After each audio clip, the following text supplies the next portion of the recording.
परमेश्वर के पवित्र नाम की महिमा और प्रशंसा होने पाए। परमेश्वर दया का धनी है और अनुग्रह का दाता है, और वो अनुग्रह की नई बातों को अपने बच्चों के जीवन में परमेश्वर देता है। आज का उत्साहित करने वाला वचन जो नीति वचन, जिस 15वें अध्याय के दूसरे वाक्य में राजा सुलेमान इस प्रकार से कहते हैं, यहोवा की आंखें सब स्थानों में लगी रहती है, वह बुरे भले दोनों को देखती रहती है। ये राजा सुलेमान परमेश्वर के एक सुप्त न्याय के बारे में बात करता है, या राजा सुलेमान परमेश्वर के एक गुप्त न्याय की बातों को यहाँ पर बुद्धि के द्वारा प्रकट करता है। परमेश्वर वो सब कुछ देखता है, क्योंकि इस पृथ्वी की सारी बातों को उसी परमेश्वर ने अपने मुंह के शब्द के द्वारा बनाया हुआ है कर हम देखते हैं। परंतु राजा सुलेमान उससे भी आगे जाकर इस बात को कहता है कि यहोवा की यानी परमेश्वर की आंखें सभी स्थानों पर लगी रहती है।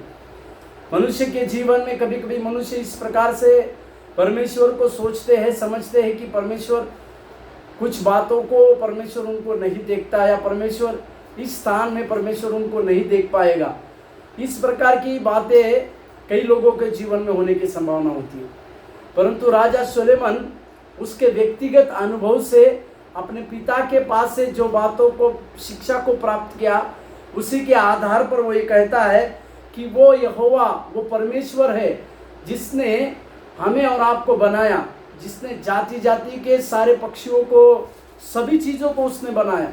उस परमेश्वर की आंखें सभी स्थानों पर लगी रहती। उससे आगे जाकर वो कहता है वो भले बुरे दोनों को देखती रही। यदि हम अपने जीवन में भलाई के काम करें तो भी परमेश्वर देखता है, यदि किसी प्रकार की बुराई की बातों को भी हम कहें तो भी वो परमेश्वर हमें देखता है। इस विषय में सुलेमान जो है सबसे नज़दीकता से उसके जीवन की बातों को जानने वाला एक व्यक्ति।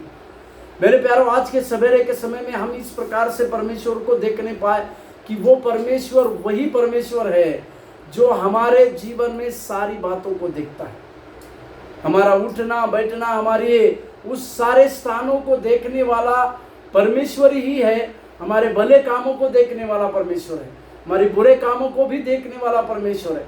इसी के लिए वो परमेश्वर लगातार हमारे लिए भले कामों को देखकर हमारे लिए एक प्रतिफल देने वाला परमेश्वर बनने पाए। इसके लिए आज हम इस दृष्टिकोण से परमेश्वर को देखने पाए। प्रभु आपको आशीष दे। धन्यवाद।